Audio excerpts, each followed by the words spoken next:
So today we have a problem from the 2021 Fall AMC 12b, problem 21, which is for real numbers x, let p of x is equal to 1 plus cosine of x plus I sine of x minus cosine of 2x and then minus I times sine of 2x and then plus cosine of 3x and then plus I times sine of 3x, where I is equal to the square root of -1. And for how many values of x with 0 is less than or equal to x is less than 2 pi, does p of x be equal to 0? So now let's begin with this problem. So first we have that, which is pretty clear, cosine of x plus I sine of x is equal to e by x power. And this can be proven by Taylor series, which I will not explain it here.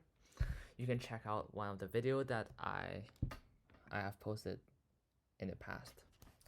So now we can basically write the p of x expansion be 1 plus e to the ix plus minus e to the 2x and then plus e to the 3x, right?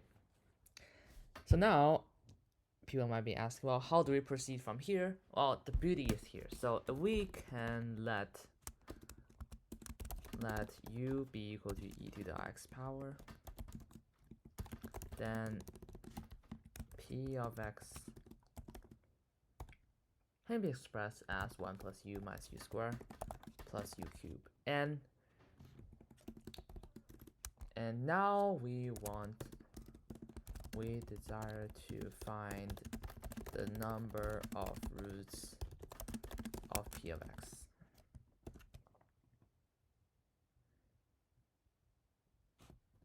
In the range. And we see that the bound of the modulus of cosine x plus I sine of x is always going to be equal to 1. Therefore, we see that, so we basically going to find that how many roots of 1 plus u minus u squared plus u cubed has modulus of 1. So first, and we see that p of 2 is basically equal to, no, p of 1. So p of 1 is basically equal to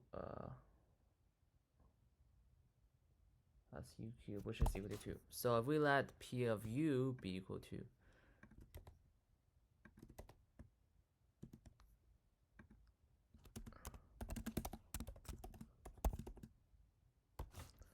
so actually I'm not going to call it p of u, I'm just going to call it f of x be equal to 1 f of u.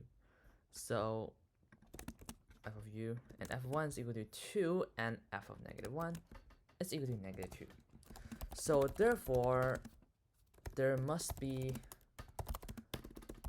a value between -1 and 1 that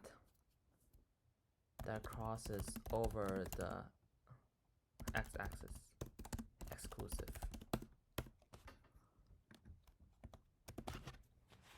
So this can be clearly proven because, well, you always need to have the function cross over the x-axis if it's, so if f of 1 is equal to 2 and f of -1 is equal to -2. And this shows that there's a root between 1 and -1. And furthermore, we also know that if a minus bi is a root, so if a plus bi is a root, then a minus bi, its conjugate, must also be a root.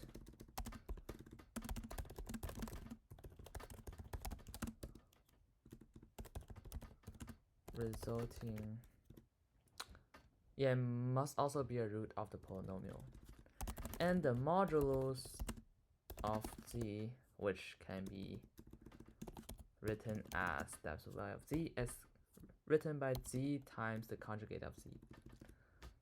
The modulus of z is z times the conjugate of z, which basically means that a plus bi times a minus bi is a squared plus b squared, which is the modulus of z. So how does it prove?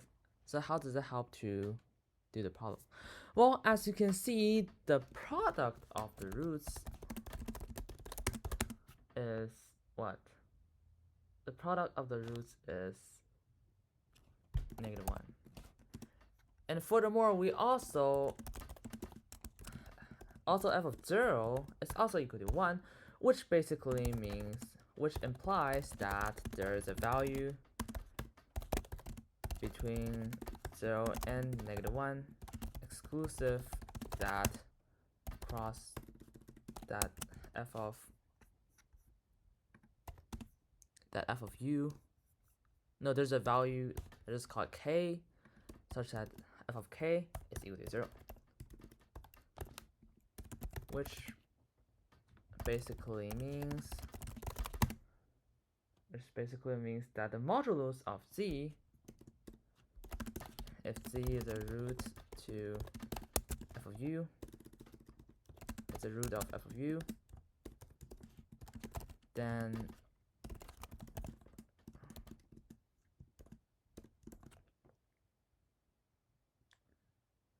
then 1 over the modulus of z must be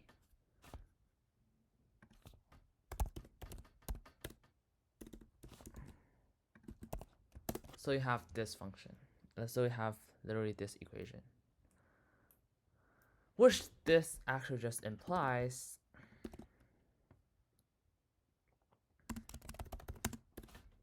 actually it's just less than 0, which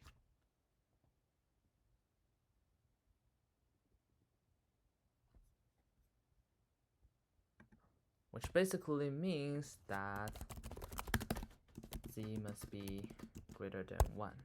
The modulus of z must be greater than 1, and thus proves that there's no value,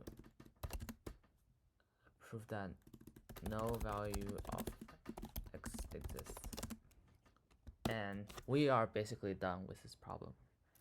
Thank you for watching for this episode, and if you have found any interesting problem, please put it in the comment section.